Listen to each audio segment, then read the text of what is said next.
میں صبح صبح فجر کی نماز پڑھ کے تھوڑا پیدل چلنے کے لیے، غالباً یہ فیصل آباد کی بات ہے، میں تھوڑا پیدل چلنے کے لیے جا رہا تھا تو دور سے میری نظر پڑی، وہاں ریہڑیاں لگی ہوئیں، فروٹس کی ریہڑیاں لگی ہوئیں۔ ان میں سے ایک ریہڑی والا، اس کی سفید داڑھی اور سر پہ پگڑی۔ ریہڑیوں والے بیچارے عام طور پر ایسے نہیں ہوتے، نہ دین ہوتا ہے نہ دنیا ہوتی ہے، غم اور دکھ ان کے ساتھی ہوتے ہیں۔ وہ میری طبیعت کو جچ گیا، میں دور کھڑا اسے یوں دیکھنے لگا، اس نے میرے نبی جیسا لباس پہنا ہوا ہے اور میرے نبی کا حلیہ بنایا ہوا ہے، تو میری طبیعت کو اتنا جچا کہ میری ٹک ٹکی بند گئی۔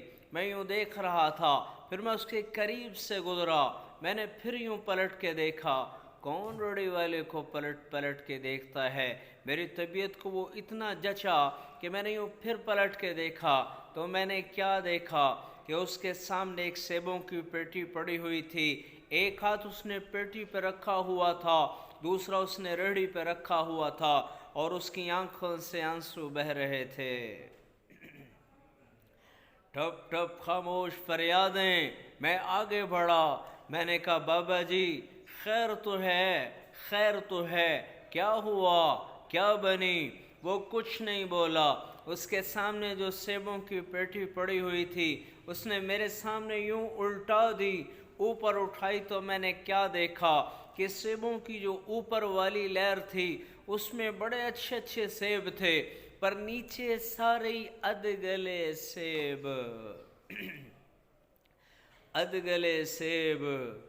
اوئے ہوئے ہوئے، وہ مجھ سے کہنے لگا بیٹا میں بہت غریب آدمی ہوں، یہ بہت کا لفظ مجھے آج بھی تڑپاتا ہے، ہزاروں مرتبہ یہ قصہ سنا چکا ہوں، لیکن جب سناتا ہوں میں رنجیدہ ہو جاتا ہوں کہ اس کا غمزدہ چہرہ میری آنکھوں کے سامنے آ جاتا ہے، اور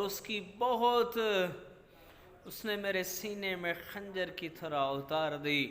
بیٹا میں بہت غریب آدمی ہوں، صبح صبح منڈی جاتا ہوں، صرف ایک پیٹی لے کر آتا ہوں، وہ میری شام تک بک جاتی ہے، اس کی بچت میں سے پھر میں تازہ آٹا خریدتا ہوں اور اپنے بچوں کے لیے روٹی کا بندوبست کرتا ہوں، پر آج کسی ظالم نے میرے بچوں کا رزق مجھ سے چھین لیا ہے۔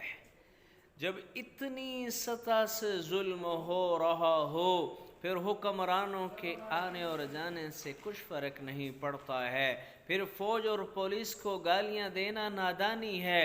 میرے ملک کا چپڑاسی سے لے کر حکمران کے آخری درجے تک لوگ بددیانت بیٹھے ہوئے ہیں، ہم سب کو اللہ سے معافی مانگنے کی ضرورت ہے۔